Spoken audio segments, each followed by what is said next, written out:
Y ahora vamos a entrar en un apartado clínicamente muy importante que son efectos secundarios o adversos relacionados con los tratamientos antirresortivos. Y la doctora Sonia Muñoz nos va a hablar sobre ello. Sonia, cuando quieras. Hola, buenas. ¿Se me oye perfectamente? No me quito la mascarilla, ¿no? Se oye bien. Vale. Buenos días a todos. En primer lugar, agradecer al doctor Calvo por la invitación a participar en estas jornadas y sobre todo darle la enhorabuena por continuar con estas magníficas jornadas a pesar de todos los impedimentos de la pandemia. A mí el tema que se me ha asignado es comentar dos efectos adversos que se suelen producir a largo plazo con tratamientos antirresortivos, que son la osteonecrosis del maxilar y las fracturas atípicas de fémur.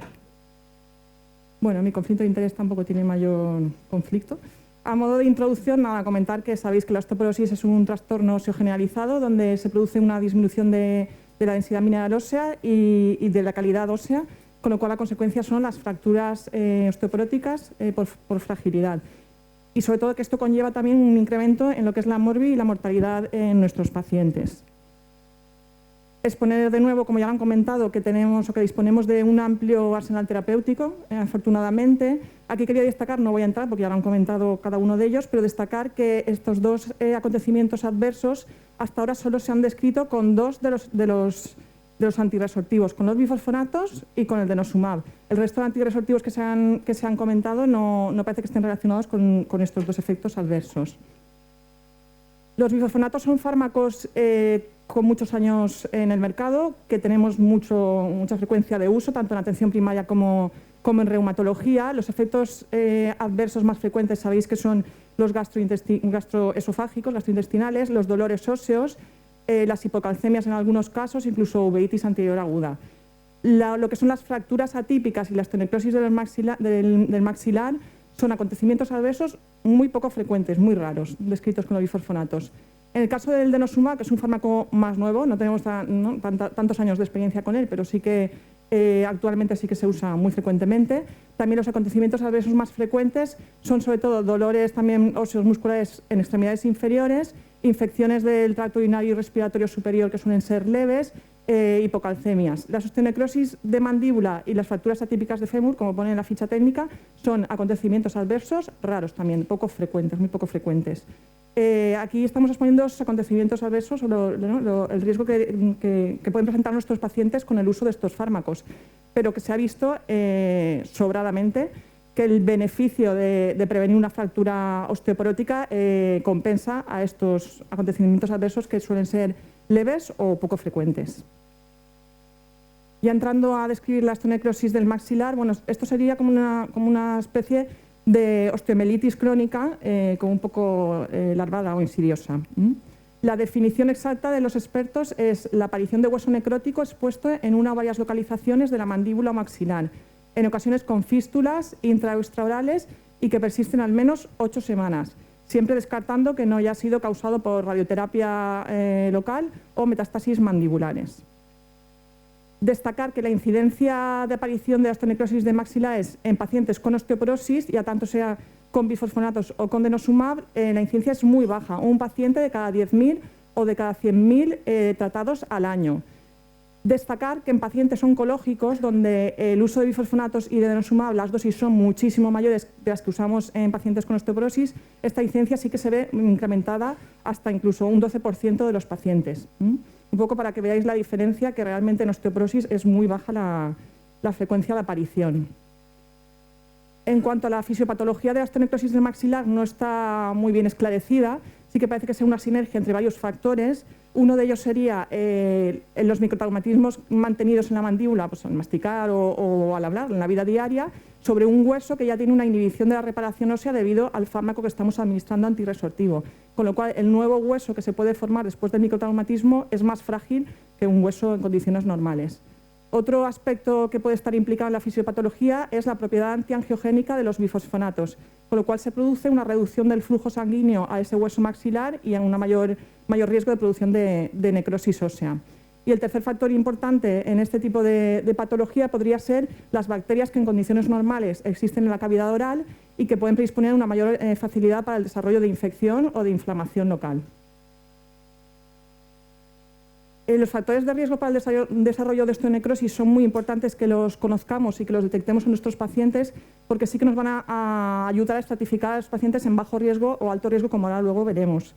Los factores de riesgo son enfermedades concomitantes, por ejemplo, la diabetes mellitus, que es súper frecuente en pacientes añosos, las enfermedades autoinmunes, que también en reumatología, ¿no? La artritis reumatoide también son muy frecuentes, el diagnóstico oncológico, como ya he comentado, en pacientes oncológicos la frecuencia es mucho mayor, los tratamientos concomitantes, quimioterapia, radioterapia, glucocorticoides y el metotrexato incluso, los tóxicos, el tabaco y el alcohol, como ya ha comentado antes Maribel, hay que retirarlo en esto y en todas las patologías, creo yo, en la vida.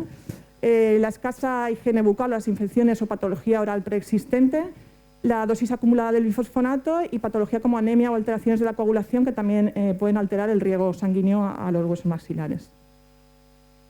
En función de las dosis que se utilizan de antirresortivos, en función de los años que lleva el paciente, en menos de 3 años o más de 3 años con el tratamiento, y en función de estos factores de riesgo, podemos estratificar a los pacientes en bajo riesgo de osteonecrosis, desarrollo de osteonecrosis o alto riesgo de desarrollo de osteonecrosis. Como podéis ver, los pacientes oncológicos directamente están en el grupo de alto riesgo de osteonecrosis.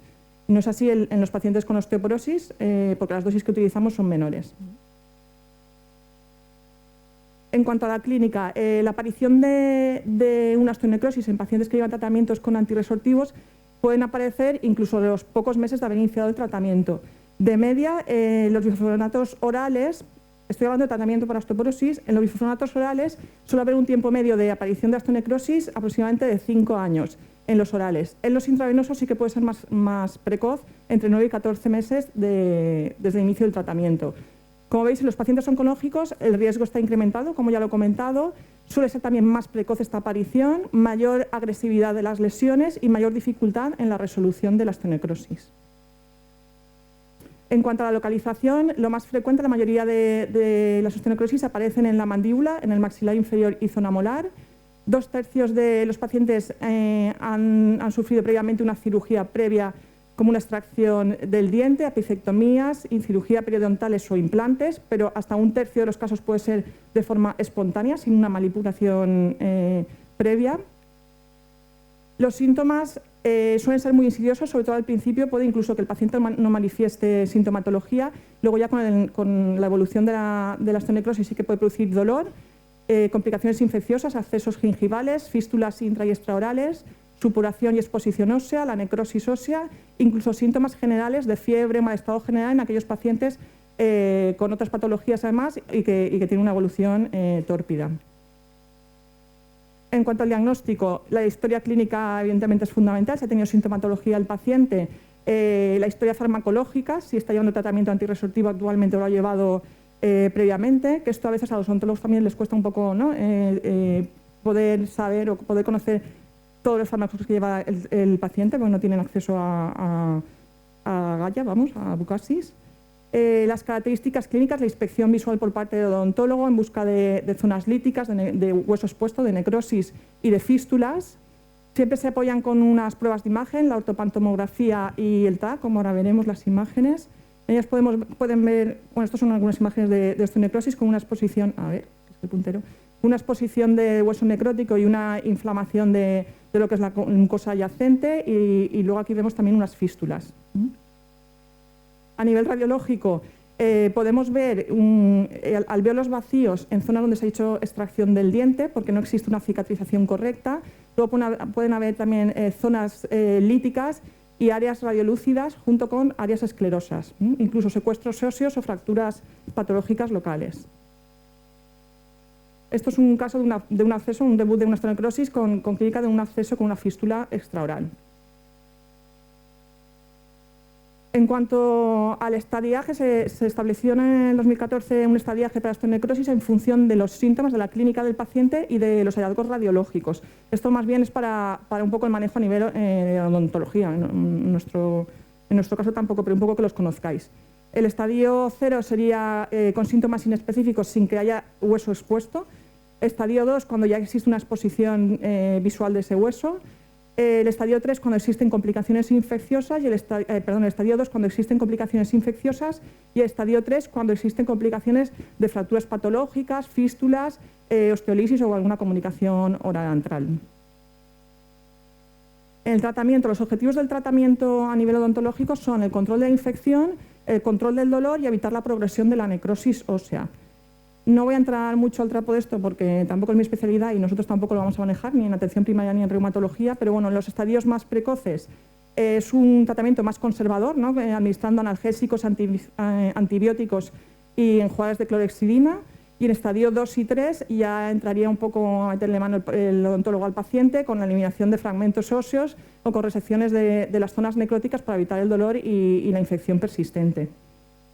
Sí que es muy importante, y en esto sí que están de acuerdo prácticamente todas las sociedades científicas que se han manifestado al respecto, en lo que es la prevención.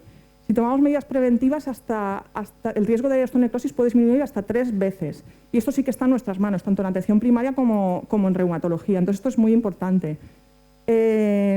Básicamente, todas las sociedades científicas se ponen de acuerdo en esto. Primero, hay que hacer una evaluación realmente de la indicación si el paciente necesita o no necesita empezar ese tratamiento antirresortivo, o para la osteoporosis, en este caso antirresortivo. Hay que valorar el riesgo-beneficio teniendo en cuenta que son fármacos que va a llevar el paciente durante muchos años. Sobre todo en la atención primaria se puede utilizar el FRAS o solís utilizar el FRAS para valorar esta indicación. Luego, las medidas preventivas dentales. Antes de iniciar el tratamiento antirresortivo se aconseja valorar el inicio del estado bucodental del paciente, una revisión odontológica previa al inicio del tratamiento. Una vez ya el paciente está en tratamiento antirresortivo, se aconsejan revisiones periódicas anuales o semestrales, si el odontólogo lo cree conveniente, y las intervenciones dentales que se vayan a realizar que sean lo mayor conservadoras posibles, si es posible, claro, por parte del odontólogo. Una vez se ha establecido una osteonecrosis del maxilar, se aconseja un diagnóstico precoz y una derivación a un centro especializado en el manejo de esta patología.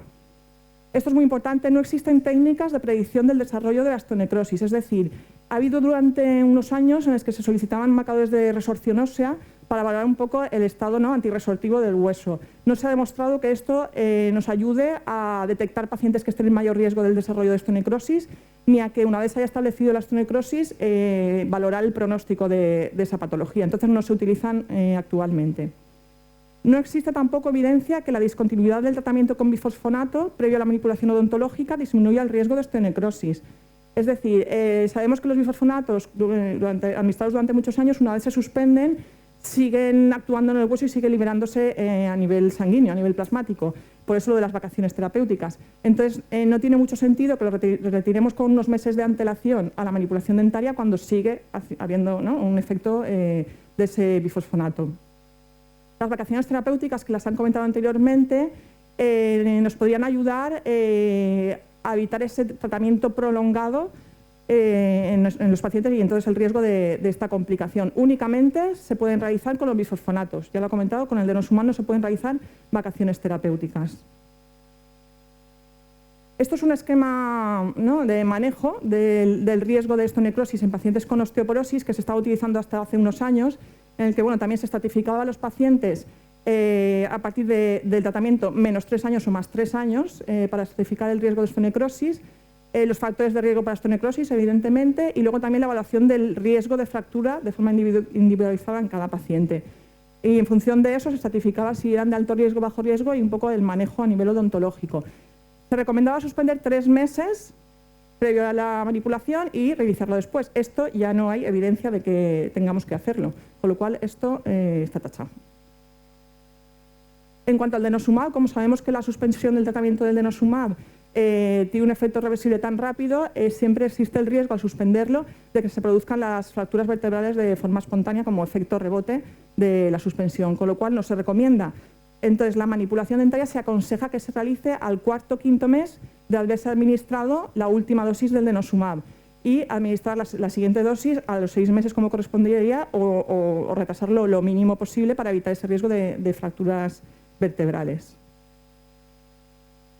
Las vacaciones terapéuticas se aconsejan para evitar los efectos secundarios a largo plazo de los bifosfonatos, tanto como para el desarrollo de osteonecrosis mandibular como las fracturas femorales atípicas que ahora luego veremos. En cuanto a bifosfonatos orales, se aconsejan replantearse la continuidad del tratamiento a partir de los 5 años y con el zoledrónico a partir de los 3 años. En caso de que se retirasen, reevaluar al paciente si es necesario reiniciar otra vez el tratamiento al año o 2 años de la suspensión. En cuanto a fracturas atípicas de fémur, son unas fracturas que se consideran fracturas de estrés. Se denominan atípicas por la localización a nivel de las diáfisis femorales o subtrocanterias, a diferencia de las fracturas osteoporóticas, y además también por las características radiológicas que ahora vamos a ver. La incidencia de estas fracturas atípicas no es muy bien conocido, porque bueno, los distintos estudios y las publicaciones que hay tienen formas de elaborarse distintas, y además la definición de caso, la definición de fractura atípica hasta hace unos años no estaba tampoco muy bien consensuada, con lo cual es difícil establecer una incidencia. Se estima que aproximadamente entre 1 y 9 por 100.000 pacientes tratados al año, pero lo que es el riesgo absoluto para desarrollar estas fracturas atípicas es muy bajo con respecto al beneficio que tenemos en evitar fracturas osteoporóticas. Además, las fracturas atípicas no se ha visto relacionadas con un aumento de la mortalidad, no como ocurre en las fracturas osteoporóticas de fractura de cadera, que sí que existe un aumento de riesgo de morbimortalidad en los pacientes. Esta no se ha visto relacionado. En el 2014, la Sociedad Americana de Investigación de Metabolismo Óseo estableció unos criterios de definición para estas fracturas. Deben cumplir los pacientes 4 de los 5 criterios mayores. Bueno, son fracturas atraumáticas o de bajo impacto, como os he comentado, que eran fracturas de estrés. Se suele iniciar con una línea de fractura en la cortical de la diáfisis del fémur, con una orientación transversal o oblicua menor de 30 grados y que puede progresar hacia la siguiente cortical. Sería una fractura completa cuando afecta a las dos corticales, ahora veremos imágenes, y suele haber una espícula medial. Esto con fotografías lo vais a entender mejor. No suelen ser fracturas no conminutas y suele haber un adelgazamiento localizado en el perióstico o endóstico de la cortical lateral. Como criterios mayores, el adelgazamiento de la cortical de ambas diáfisis femorales, porque puede ser bilateral. A veces puede aparecer, aunque no es frecuente, síntomas prodrómicos uniobilaterales de dolor en los muslos, que se quejan los pacientes. Las fracturas completas o incompletas, que pueden ser bilaterales, y suele ser también muy característico un retraso en la consolidación de este tipo de fracturas. Les cuesta, incluso a veces se tienen que reintervenir porque no acaban de consolidarse, de solucionarse. Vale, los factores de riesgo para fracturas atípicas son muy importantes que los conozcamos, porque sí que podemos hacer en esta patología un screening o una búsqueda de qué pacientes pueden tener mayor riesgo para un diagnóstico precoz. Los factores de riesgo que más relación se ha objetivado o que se ha relacionado son el tratamiento prolongado con bifosfonatos y denosumab, la geometría de fémur con un gen varo o un ángulo eje cuello femoral en varo, la raza asiática y una edad por debajo de los 65 años. ¿Vale? Estos son los que más evidencia tienen en cuanto al desarrollo de fracturas atípicas. Otros factores de riesgo serían la fractura atípica contralateral reciente, de poco tiempo de evolución, el sexo femenino, medicaciones concomitantes como inhibidores de la bomba de protones, que lleva un mogollón de gente, los glucocorticoides o una hipervitaminosis D, y patología concomitante, pues con lo mismo, las colagenopatías, la artritis reumatoide y la diabetes tipo 2, y una predisposición genética, por si tiene antecedentes familiares de este tipo de fracturas. El diagnóstico, pues una historia clínica, si el paciente siempre hay que preguntar si ha tenido síntomas prodrómicos, qué medicación está llevando actualmente o ha llevado con anterioridad en busca de antirresortivos, siempre apoyarse con una prueba de imagen. La radiografía simple puede ser a veces suficiente, pero si no debemos solicitar TAC. Normalmente siempre hay que solicitar, por ejemplo, de los fémures, 2 proyecciones y las 2 piernas, los 2 fémures, ¿vale? Para buscar, porque puede ser bilateral. Aquí tenemos algunas imágenes de radiografías donde podemos ver una hipertrofia de la cortical aquí localizada, que es como un signo precoz de una fractura atípica. Aquí también vemos como un inicio, ¿no? Una esclerosis. Uy, espera, no funciona. Una esclerosis también en el endostio, que podría ser el inicio de una línea de fractura.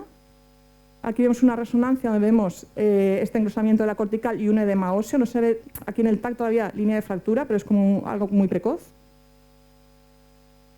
Y esto ya son fracturas establecidas de fracturas atípicas. Vemos como la localización es subtrocanteria o diafisaria del fémur, que son distintas a las osteoporóticas, cómo puedes tener un trazo simple, muy limpio, que pueda abarcar a las 2 corticales. Aquí es oblicuo, con un ángulo menor de 30 grados, y la espícula que comentábamos en la cortical medial.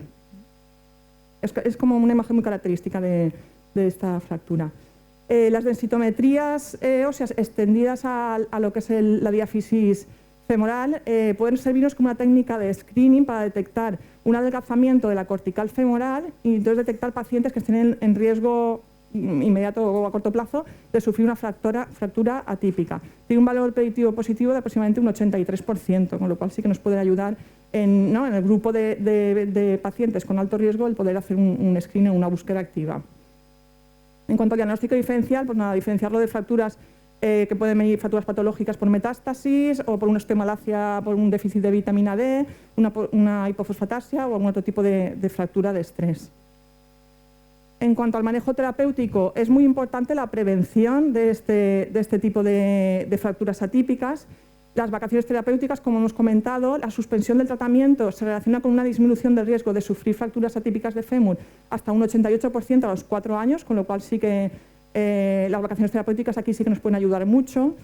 La educación al paciente, hay que comentarle al paciente que el beneficio de los tratamientos antirresortivos es mucho mayor a la aparición del riesgo, ¿no?, de una fractura atípica, que es muy poco frecuente, pero sí que, sobre todo los pacientes que cumplan criterios o factores de riesgo, un poco comentárselo o explicarle los síntomas prodrómicos que pueden aparecer, porque si empiezan con una clínica de dolor de muslo, sí que es conveniente que dejen de hacer ejercicio, ¿no?, o evitar la sobrecarga para evitar la fractura.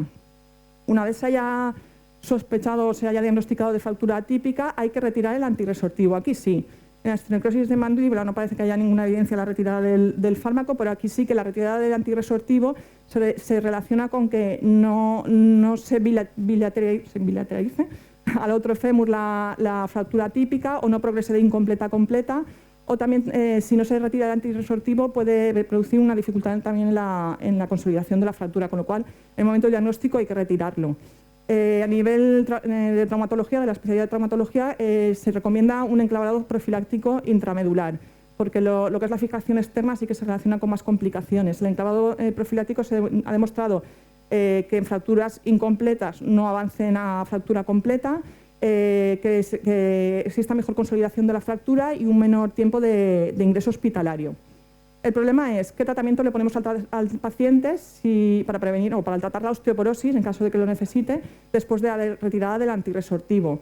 Lo lógico sería pensar un osteoformador, evidentemente. ¿Qué pasa? Que el osteoformador o los osteoformadores, porque va a salir uno nuevo, tienen un tiempo limitado en el tratamiento de la osteoporosis, 2 años y 1 año en el caso del nuevo fármaco, con lo cual luego hay que añadir un tratamiento antirresortivo para el mantenimiento de la osteoporosis. Entonces es muy difícil también tratar y luego tampoco hay muchos estudios o mucha evidencia clínica de que el osteoformador aquí nos vaya a ayudar. Y ya está, para finalizar las conclusiones. La osteonecrosis del maxilar y las fracturas atípicas de fémur son acontecimientos adversos de muy escasa frecuencia, aunque son graves, en relación al uso prolongado de antirresortivos en pacientes con osteoporosis. La osteonecrosis de mandíbula, tenemos que conocer los factores de riesgo y estratificar un poco a nuestro paciente en qué grupo está, si de alto riesgo o bajo riesgo, y recordaos que no se recomienda la suspensión del tratamiento ante un manejo odontológico. Las fracturas atípicas de fémur, sí que podemos hacer aquí un screening o una búsqueda activa de pacientes que estén en riesgo de sufrirlo, y un diagnóstico precoz, porque esto sí que mejora el pronóstico y la consolidación de la fractura en caso de que se produzca. Y en este caso sí que es necesaria la suspensión del tratamiento antirresortivo y el enclavado intramedular. Recordaos las vacaciones terapéuticas, que sí que pueden evitarnos acontecimientos adversos a largo plazo de los antirresortivos, pero que solo podemos llevarlo a cabo en bifosfonatos, no con el denosumab. Y que nada, quedaos con esta diapositiva, que el beneficio de prevenir fracturas osteoporóticas es muchísimo mayor que el riesgo de que aparezcan estas dos complicaciones en el tratamiento antirresortivo. Ya está, muchas gracias.